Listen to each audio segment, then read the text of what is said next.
Yo les voy a hablar un poco sobre la época literaria del neoclasismo. Se desglosó del barroco y del rococó.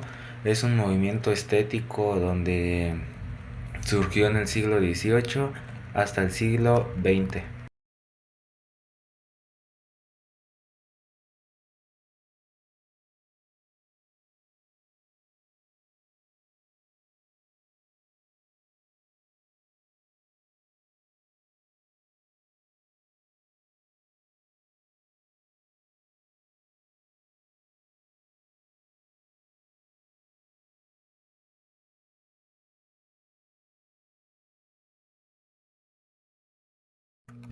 Para continuar con las siete bellas artes les hablaré un poco sobre la pintura.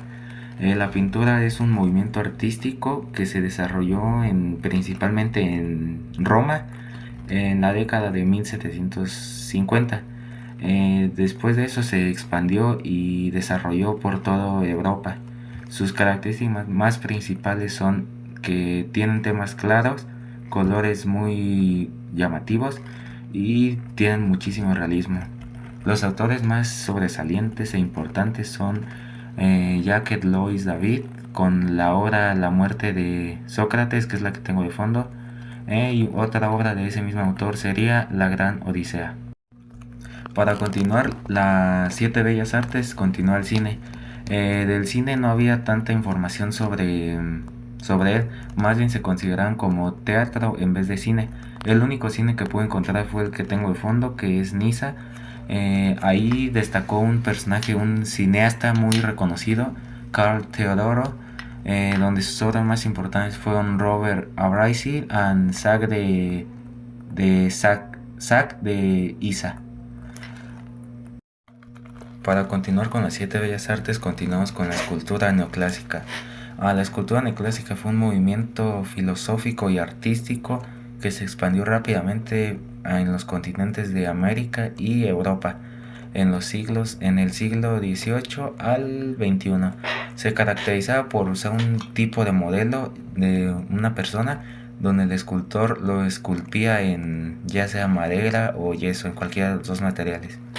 Los autores más representantes fueron Antonio Canova, John Flamer y Richard Michael.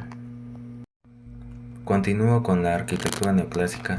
La arquitectura en esta época se centraba más que nada en lo artístico, pero también en lo sostenible de las construcciones que estaban haciendo.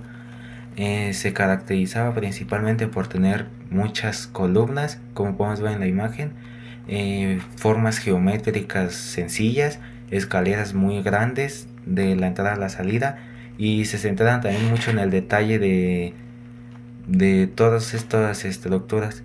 El primer edificio considerado como arquitectura neoclásica fue en el siglo XV y lo construyó o lo diseñó Archie Gabriel y Archie Germain.